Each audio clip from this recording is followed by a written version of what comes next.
Hello students, welcome to my channel. तो जैसा कि मैंने आपके बीए थर्ड सेमेस्टर में जो आपका हिस्ट्री है, जिसमें आपको पढ़ना है आधुनिक भारत का इतिहास, उसकी क्लास मैंने शुरू कर दी है और आपका सिलेबस भी मैंने पहले ही अपलोड कर दिया था और सब कुछ आपको बता दिया था कि आपको क्या क्या चीज़ें पढ़नी है।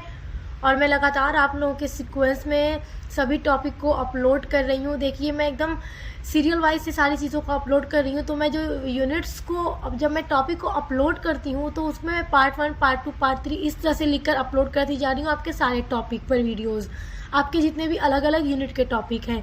तो आपको पढ़ना है तो आपको किस तरह पढ़ना है, प्लेलिस्ट में चेक करके आपको जाना है हिस्ट्री ऑफ मॉडर्न इंडिया की प्लेलिस्ट में और आपको पार्ट 1 से शुरू करना है। और सारी वीडियोस में पार्ट 2, पार्ट 3 इसी तरह से आती रहेगी वीडियोस। तो आपका जो पूरा सिलेबस होगा हिस्ट्री ऑफ मॉडर्न इंडिया का, वो पूरा पार्ट वाइज होगा। ओके, तो देखिए, आज के आधुनिक भारत के क्रम में हम मैसूर का उदय पढ़ने वाले हैं और आंग्ल मैसूर युद्ध। देखिए, जो भी बच्चे कंपटीशन एग्ज़ाम की तैयारी कर रहे हैं उनके लिए भी ये सारी वीडियोस जो आधुनिक भारत के इतिहास के क्रम में मैं अपलोड कर रही हूँ उनके लिए हेल्पफुल होगी। और जिनके यहाँ सब्जेक्टिव पेपर होता है उनके लिए तो हेल्पफुल है ही, और साथ ही साथ ऑब्जेक्टिव्स वाले स्टूडेंट्स के लिए भी हेल्पफुल है, क्योंकि ऑब्जेक्टिव्स में जितने भी तरह के क्वेश्चन पूछे जाते हैं वो सारा मैं आपके जो भी मैं टॉपिक करवाती हूँ उसमें पूरा कवर करती हूँ। तो इसलिए आप पूरी वीडियोज़ को देखा करें, पूरी क्लास किया करें, तो आपको यहाँ से पूरी तरह से लाभ होगा। तो चलिए, आज हम पढ़ेंगे मैसूर का उदय। आपको पढ़ना है 18वीं शताब्दी में मैसूर का किस तरह से उदय हुआ।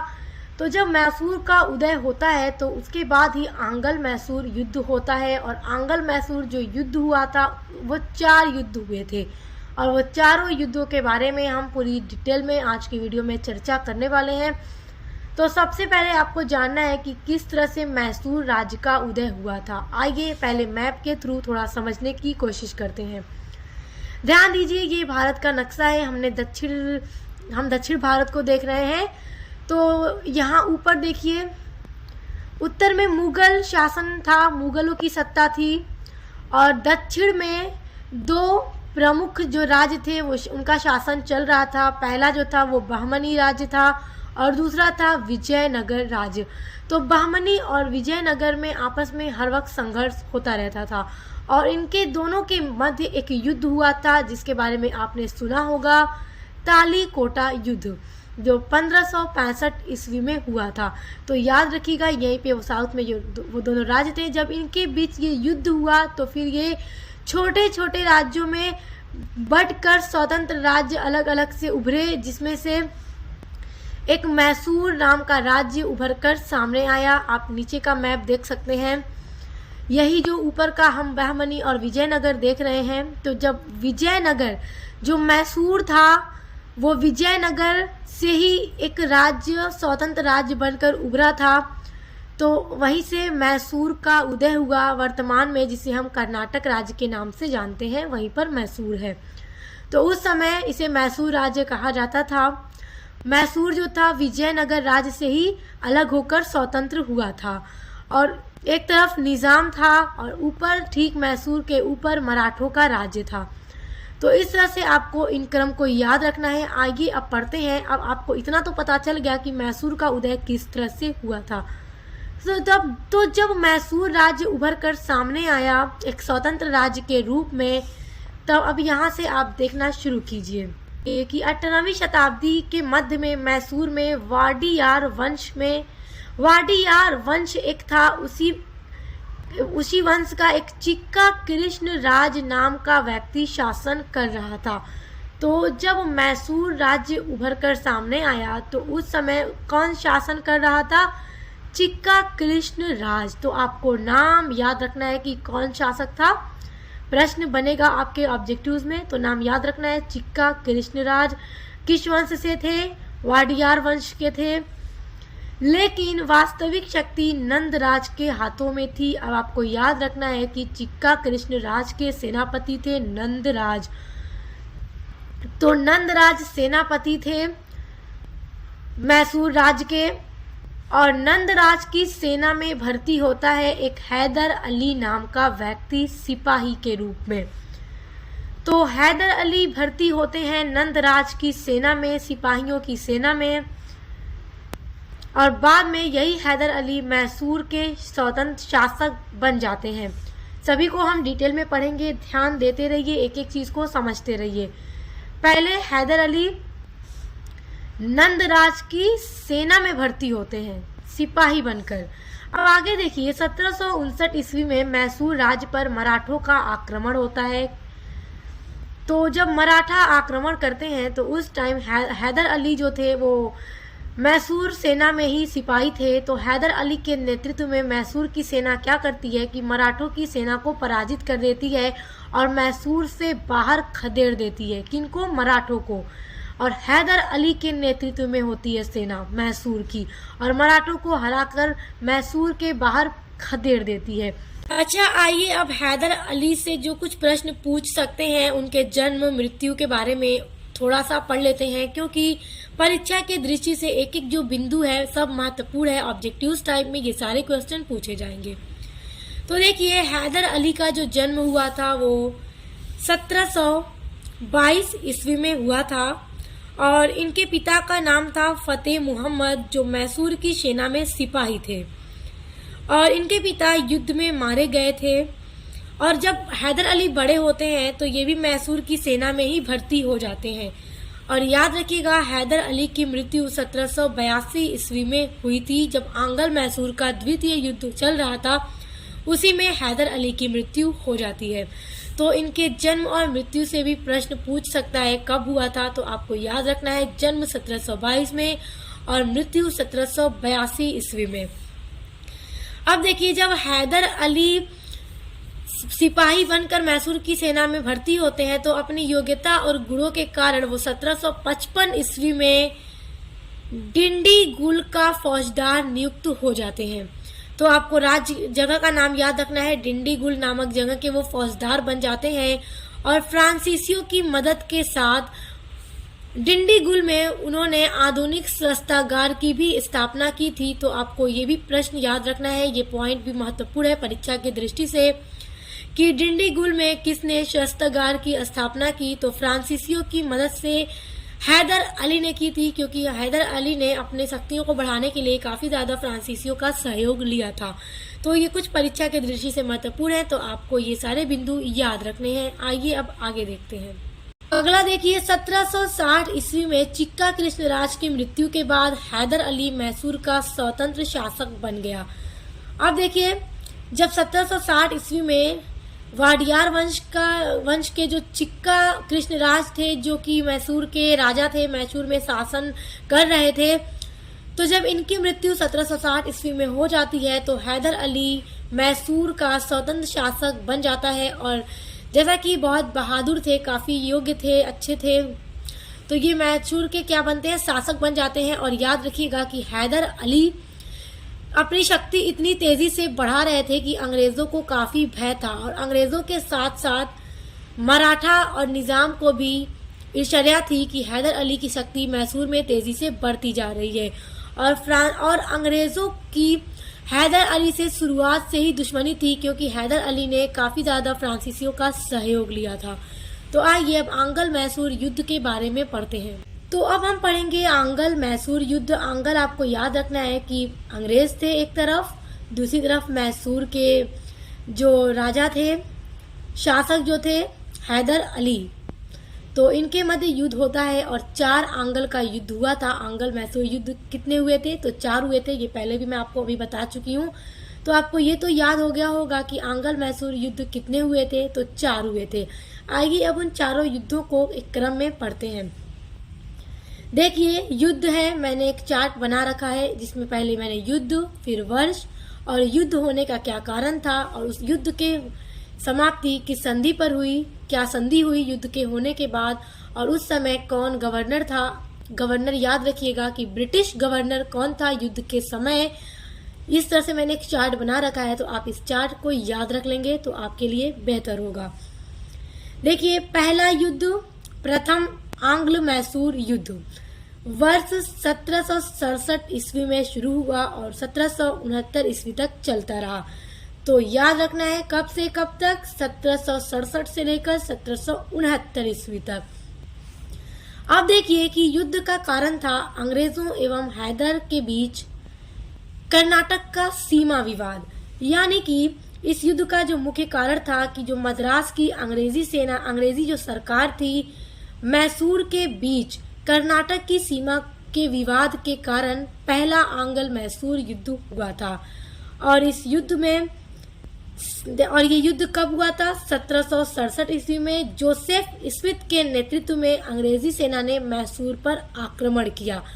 तो प्रश्न बनेगा आपका कि अंग्रेजों की सेना का नेतृत्व कौन कर रहा था आंग्ल मैसूर युद्ध में, प्रथम आंग्ल मैसूर युद्ध में।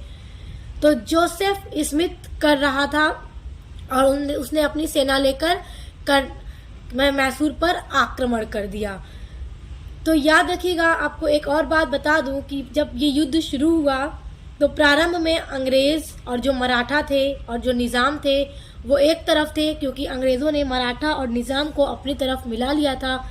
लेकिन फिर हैदर अली ने उनको अपनी तरफ मिला लिया, किनको, मराठा और निज़ाम को। तो इस युद्ध में फिर हैदर अली के साथ मराठा और निज़ाम भी थे और इस युद्ध में विजय होती है हैदर अली की। तो आपको याद रखना है। और इस युद्ध में विजय होती है हैदर अली की और अंग्रेज हार जाते हैं, तो अंग्रेज़ों को संधि करनी पड़ जाती है। तो जो संधि हुई थी वो मद्रास की संधि थी। देखिए ये जो संधि हुई थी 1769 ईस्वी में हुई थी। तो अब आपको संधि की तिथि किस तरह से याद रखनी है, तो ध्यान दीजिए, आप हर हाल में इसको याद करेंगे कि जो आंग्ल मैसूर युद्ध था वो 1767 से 1769 ईस्वी तक चला। तो 1769 ईस्वी में पहला आंग्ल मैसूर युद्ध खत्म हुआ, तो उसी ईयर मद्रास की संधि हुई थी। तो इस संधि में क्या कहा गया, ध्यान दीजिए, यह संधि हैदर अली एवं मद्रास की अंग्रेजी सरकार के बीच हुई थी, जिसमें पहली शर्त यह थी कि एक दूसरे के जो जीते हुए क्षेत्र हैं वो एक दूसरे को वापस कर देंगे। दूसरी शर्त यह थी कि हैदर अली ने अंग्रेज बंदियों को रिहा कर दिया। और तीसरी शर्त यह थी कि यदि हैदर अली के क्षेत्र पर यदि किसी ने भी आक्रमण किया तो अंग्रेजी सेना हैदर अली का समर्थन करेगी, हैदर अली का सहयोग देगी, क्योंकि इस युद्ध में जीता कौन था, हैदर अली। तो हैदर अली ने क्या शर्त रखी कि यदि मेरे ऊपर कोई आक्रमण करता है तो अंग्रेजी सेना मेरा सहयोग करेगी। तो ये इस तरह से मद्रास की संधि को याद रखना है और इसकी शर्तों को भी याद रखना है, क्योंकि परीक्षा के दृष्टि से महत्वपूर्ण है। और उस समय गवर्नर नहीं था, तो आप इसको याद मत रखिए, यहाँ से इतना ये इम्पोर्टेंट नहीं है। आइए अब आंग्ल मैसूर युद्ध का द्वितीय युद्ध पढ़ते हैं। अब देखिए दूसरा आंग्ल मैसूर युद्ध जो किस वर्ष हुआ, 1780 में शुरू हुआ और 84 ईस्वी तक चलता रहा। 1780 से लेकर 1784 ईस्वी तक। इस युद्ध का जो मुख्य कारण था वो अंग्रेजों द्वारा फ्रांसीसी बंदरगाह पर अधिकार करना था। तो इस युद्ध का मुख्य कारण क्या था कि अंग्रेजों ने फ्रांसीसी बंदरगाह माही पर अधिकार कर लिया, जो हैदर अली के राज्य के अंतर्गत था। इसके अलावा देखिए, जैसा कि हमने अभी इसके पहले आंग्ल मैसूर युद्ध में जो मद्रास की संधि पड़ी थी, जिसमें अंग्रेजों ने वादा किया था कि यदि किसी अन्य राज्य के द्वारा हैदर अली के राज्य पर आक्रमण किया जाएगा तो अंग्रेज क्या करेंगे, सहयोग करेंगे हैदर अली का। लेकिन जब मराठों के द्वारा हैदर अली के राज्य मैसूर पर हमला किया गया, आक्रमण किया गया, तो अंग्रेज़ों ने अपनी संधि का उल्लंघन किया, अपने वादे का उल्लंघन किया।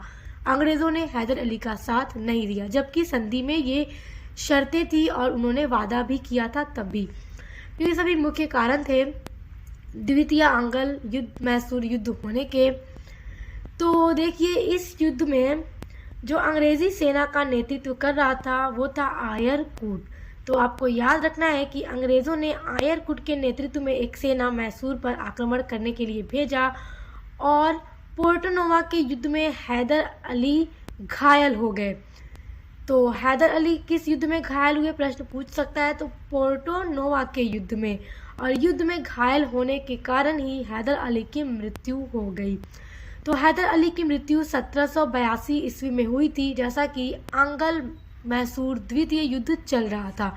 क्योंकि जैसा कि यह युद्ध 1780 में शुरू हुआ था और 1784 तक चल रहा था, तो इसके 2 साल में ही यानी कि 1782 में हैदर अली की मृत्यु हो गई थी। और हैदर अली की मृत्यु के बाद उनका पुत्र टीपू सुल्तान मैसूर का शासक बना और इस युद्ध को जारी रखा, जो ये द्वितीय आंग्ल मैसूर युद्ध हो रहा था।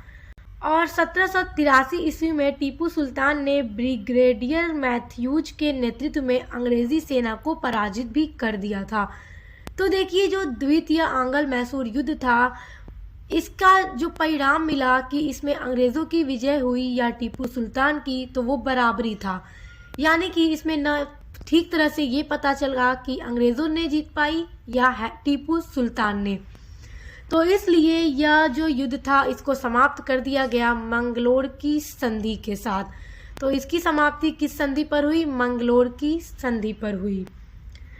तो आपको याद रखना है कि इस युद्ध में किसी की भी जीत नहीं हुई थी, ना अंग्रेज जीते थे न ही टीपू सुल्तान। तो इस युद्ध में एक संधि कर ली गई, मंगलोर की संधि, और उसी के बाद आंग्ल मैसूर युद्ध जो था, द्वितीय आंग्ल मैसूर युद्ध, उसको समाप्त कर दिया गया। तो यह संधि कब हुई? 1784 ईस्वी में, क्योंकि द्वितीय आंग्ल मैसूर युद्ध 1784 ईस्वी में समाप्त हुआ था। तो जो युद्ध जिस वर्ष समाप्त हुआ उसी वर्ष में संधि की गई थी। तो आपको याद रखना है, आपको ज़्यादा नहीं याद रखना पड़ेगा, युद्ध का अंतिम समय आप याद रख लेंगे तो उसी समय में संधि भी हुई थी। तो मैंगलोर की संधि की शर्त यह थी कि यह युद्ध समाप्त हो जाएगा। तो यह युद्ध समाप्त हो गया। और दूसरी शर्त यह थी कि इस संधि के द्वारा एक दूसरे के जीते हुए क्षेत्र एक दूसरे को वापस कर दिए जाएंगे, और जो भी अंग्रेजी बंदी थे उनको टीपू सुल्तान के द्वारा रिहा कर दिया गया। और इसके समय जो ब्रिटिश गवर्नर था वो था वारेन हेस्टिंग्स। तो आपको याद रखना है कि द्वितीय आंग्ल मैसूर युद्ध के समय ब्रिटिश गवर्नर कौन था? तो वारेन हेस्टिंग्स थे। आई होप आप यहाँ तक समझ गए होंगे। अब हम पढ़ेंगे तृतीय आंग्ल मैसूर युद्ध। स्टूडेंट्स ध्यान दीजिए कि जो प्रथम आंग्ल मैसूर युद्ध हुआ वो अंग्रेज़ों और हैदर अली के मध्य, और द्वितीय जो आंग्ल मैसूर युद्ध हुआ तो उसमें क्योंकि जैसा कि हैदर अली की मृत्यु हो गई इस युद्ध के दौरान ही, तो टीपू सुल्तान ने इस युद्ध को जारी रखा और फिर मैंगलोर की संधि पर यह युद्ध समाप्त हो गया। तो तृतीय और चतुर्थ जो आंग्ल मैसूर युद्ध हुआ वो अंग्रेज़ों और टीपू सुल्तान के मध्य हुआ।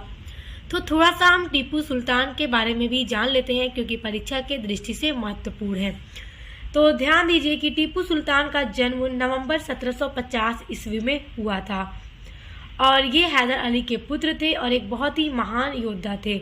और टीपू सुल्तान को मैसूर टाइगर के नाम से भी जाना जाता है। तो प्रश्न पूछ देगा कि मैसूर टाइगर किसे कहा जाता है? तो टीपू सुल्तान को। टीपू सुल्तान जो थे वो उच्च शिक्षित थे तथा अरबी, फारसी, उर्दू तथा कन्नड़ भाषा का उन्हें अच्छा ज्ञान था। देखिए, टीपू ने अपने पिता हैदर अली की तरह ही एक कुशल सैन्य बल के उत्थान एवं रखरखाव पर अधिक ध्यान दिया था, क्योंकि ये बहुत ही कुशल योद्धा थे। तो यहाँ से इनके बारे में ये सारे प्रश्न पूछ सकते हैं, तो आपको इतना याद रखना है। आइए अब तृतीय आंग्ल मैसूर युद्ध को पढ़ते हैं। अब देखिए, जो तृतीय आंग्ल मैसूर युद्ध हुआ था वो 1790 ईस्वी में शुरू हुआ और 1792 ईस्वी तक चलता रहा, यानी 2 वर्षों तक ये युद्ध चलता रहा। इस युद्ध का जो मुख्य कारण था वो ये था कि टीपू सुल्तान द्वारा त्रावणकोर पर आक्रमण कर दिया गया था। तो यही इस युद्ध का मेन कारण था। अब क्यों उन्होंने आक्रमण किया, आइए इसके बारे में जानते हैं।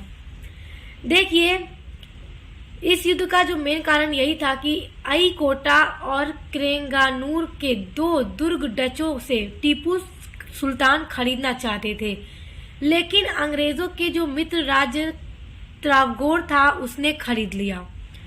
तो इसी कारण टीपू सुल्तान ने त्रावणकोर पर आक्रमण कर दिया, क्योंकि इसने खरीद लिया था, क्योंकि वो टीपू सुल्तान खरीदना चाहते थे। तो अंग्रेजों का मित्र राज्य था ये त्रावणकोर, तो टीपू सुल्तान ने इस पर आक्रमण कर दिया। तो यही आक्रमण तृतीय आंग्ल मैसूर युद्ध का मुख्य कारण था। तो देखिए, इस समय जो गवर्नर था, ब्रिटिश गवर्नर, वो था कॉर्नवालिस। देखते रहिए आप चीज़ों को ध्यान से। तो इस समय जो गवर्नर था वो लॉर्ड कॉर्नवालिस था। इसने क्या किया कि मराठा राज्य तथा निजाम से संधि कर ली, क्योंकि कहीं ना कहीं जो मराठा थे और जो निजाम थे वो टीपू सुल्तान की मैसूर में बढ़ती हुई शक्ति को देखकर ईर्ष्या कर रहे थे। तो यही कारण था कि मराठा और निजाम कॉर्नवालिस के साथ मिल जाते हैं। तो कॉर्नवालिस ने क्या किया, क्या कहा कि उनसे संधि कर ली मराठा और निजाम से, और उनको अपनी तरफ मिला लिया और मैसूर पर आक्रमण कर दिया। तो ये बना तृतीय आंग्ल मैसूर युद्ध। और कॉर्नवालिस ने इस मैसूर युद्ध में अनेक क्षेत्रों को जीत लिया और जो मैसूर की राजधानी थी श्रीरंगपट्टनम उसको घेर लिया, और इसी कारण बाध्य होकर टीपू सुल्तान को अंग्रेजों के साथ संधि करनी पड़ी। और जो संधि करनी पड़ी थी उस संधि का नाम है श्रीरंगपट्टनम की संधि, जो 1792 ईस्वी में की गई थी। ध्यान दीजिएगा, यह युद्ध भी 1792 ईस्वी में ही समाप्त हुआ था। तो इसके समाप्ति की जो तिथि थी, वर्ष था, उसी वर्ष 1792 ईस्वी में श्रीरंगपट्टनम की संधि की गई थी। अब देखिए श्रीरंगपट्टनम की संधि में क्या शर्तें थीं, तो ध्यान दीजिएगा। इस संधि के द्वारा तृतीय आंग्ल मैसूर युद्ध समाप्त हो गया था, और इस संधि के द्वारा टीपू सुल्तान को अपना आधा राज्य अंग्रेजों को देना पड़ गया, क्योंकि इस युद्ध में टीपू सुल्तान हार गए थे और अंग्रेज जीत गए थे। इस कारण टीपू सुल्तान को अपना आधा राज्य अंग्रेजों को देना पड़ा, और अंग्रेजों ने उसमें से कुछ ऐसे इलाके जो ज़्यादा उपयोगी नहीं थे मराठे व निज़ाम को दे दिए, क्योंकि मराठा और निज़ाम ने अंग्रेज़ों का सहयोग किया था। तो उसने कॉर्नवालिस ने संधि न की थी कि हम जीतेंगे तो आपको कुछ हिस्सा देंगे। तो जब जीतते हैं तो मराठा और निज़ाम को कॉर्नवालिस द्वारा कुछ ऐसे क्षेत्र दिए जाते हैं जो ज़्यादा उपयोगी नहीं थे। अब देखिए, टीपू सुल्तान से 3 करोड़ रुपया इन्होंने हर्जाना भी मांगा इस श्रीरंगपट्टनम की संधि की शर्त में। तो टीपू सुल्तान को 3 करोड़ रुपए भी देने थे अंग्रेजों को युद्ध के हर्जाने के रूप में। तो टीपू के पास धन न होने के कारण उन्होंने अपने 2 पुत्रों को कॉर्नवालिस के पास बंधक के रूप में रख दिया, और टीपू की सेना को भी सीमित कर दिया गया। तो ये शर्तें थी श्रीरंगपट्टनम की संधि की, तो इनको याद रखिएगा। आइए अब चतुर्थ आंग्ल मैसूर युद्ध को पढ़ते हैं। अब हम देखेंगे आंग्ल मैसूर युद्ध की चतुर्थ युद्ध को, जो हुआ था 1799 ईस्वी में। तो देखिए, इस युद्ध का जो मुख्य कारण था वो था टीपू सुल्तान द्वारा सहायक संधि स्वीकार न करना। अब आइए थोड़ा इसको अच्छे से समझिए। देखिए, जब ये चतुर्थ आंग्ल मैसूर युद्ध हुआ था, यानी जो चौथा युद्ध हुआ था 1799 ईस्वी में, उस समय अंग्रेजों का जो गवर्नर बनकर भारत आया था वो था लॉर्ड वेलेजली। तो इसने टीपू सुल्तान के पास सहायक संधि स्वीकार करने के लिए प्रस्ताव भेजा, लेकिन टीपू सुल्तान ने उस सहायक संधि के प्रस्ताव को ठुकरा दिया, स्वीकार नहीं किया। तो इसी कारण लॉर्ड वेलेजली को अब मैसूर पर आक्रमण करने का एक मौका मिल गया था कि क्यों टीपू ने मेरी संधि को स्वीकार नहीं किया। तो इसी कारण लॉर्ड वेलेजली ने 1799 ईस्वी में मैसूर पर आक्रमण कर दिया, और वेलेजली ने टीपू के अनेक क्षेत्रों को जीत लिया, और जो मैसूर की राजधानी थी श्रीरंगपट्टनम, उसके दुर्ग को घेर लिया। तो फिर क्या हुआ कि टीपू अंग्रेजों से इस युद्ध में लड़ते लड़ते इस युद्ध में मारे गए और टीपू सुल्तान की मृत्यु हो जाती है। तो टीपू सुल्तान की मृत्यु प्रश्न पूछता है कि कब हुई, तो आंग्ल मैसूर युद्ध जो था, जो चौथा युद्ध था, उसी में हुई थी अंग्रेजों के साथ युद्ध करते करते, और 1799 ईस्वी में हुई थी, क्योंकि जो चौथा युद्ध था वो 1799 ईस्वी में हुआ था, जिसमें अंग्रेजों के साथ युद्ध करते करते टीपू सुल्तान मारे जाते हैं और उनकी मृत्यु हो जाती है। तो इस कारण इसमें अब कोई संधि नहीं थी, क्योंकि अब टीपू सुल्तान तो थे ही नहीं कि संधि होती। तो इसमें कोई संधि आपको नहीं याद रखनी है, क्योंकि इसमें कोई संधि नहीं थी। और जब टीपू सुल्तान की मृत्यु हो जाती है तो मैसूर पर पूरी तरह से अब अंग्रेज़ों का नियंत्रण हो गया था, क्योंकि अब यहाँ से हैदर अली का जो वंश था जो चल रहा था मैसूर में, टीपू सुल्तान भी अब मारे गए। तो उनका जो पूरा साम्राज्य चल रहा था वो अब ख़त्म हो गया और मैसूर पूरी तरह से अब अंग्रेज़ों के नियंत्रण में आ चुका था। देखिए, चौथे आंग्ल मैसूर युद्ध में अब जब टीपू सुल्तान की मृत्यु हो गई तो क्या कारण था, आपको मैंने बता दिया कि टीपू सुल्तान ने सहायक संधि को स्वीकार नहीं किया था। तो जब इनकी मृत्यु हो जाती है तो जो सहायक संधि थी वो अंग्रेज़ों द्वारा मैसूर में थोप दी जाती है 1799 ईस्वी में। पहले तो टीपू सुल्तान ने ठुकरा दिया था, लेकिन इनकी मृत्यु के बाद ठोप दी जाती है। वो कैसे, उसको सुनिए और समझिए। यहाँ से इसको याद रखना है क्योंकि परीक्षा की दृष्टि से महत्वपूर्ण है। अभी मैंने वीडियो के शुरुआत में आपको बताया था कि जब मैसूर राज्य का उदय हुआ तो उसमें वाडियार वंश का एक शासक था। तो जो वाडियार वंश था उसी के एक वंशज को, जो अल्पवयस्क था, उसको मैसूर का शासक बना दिया गया और उसे सहायक संधि स्वीकार करने के लिए जोर दिया गया और थोप दी गई सहायक संधि मैसूर पर। और फिर अंग्रेजों का उस पर भी प्रभाव शुरू हो गया, प्रभाव स्थापित हो गया। तो इन सारे चीज़ों को आपको याद रखना है क्योंकि आपके परीक्षा के दृष्टि से अत्यंत महत्वपूर्ण है। तो आज की वीडियो में हमने पढ़ा मैसूर के चारों युद्ध को और किस तरह से मैसूर राज्य का उदय हुआ था, उन सभी को। आई होप आप बहुत अच्छे से समझ गए होंगे। इसके अलावा अगर आप अपने बीए थर्ड सेमेस्टर में इंग्लिश लिटरेचर पढ़ते हैं, सोशियोलॉजी पढ़ते हैं, कोई भी सब्जेक्ट पढ़ते हैं, उसके लिए आप मेरे चैनल पर विजिट कीजिएगा। सभी की क्लास चलती है और सभी के मॉडल पेपर की वीडियोज लगातार अपलोड होती रहती है चैनल पर, तो आप देखिए, अच्छे से तैयारी कीजिए। अब मिलते हैं हम आपके नेक्स्ट वीडियो के साथ।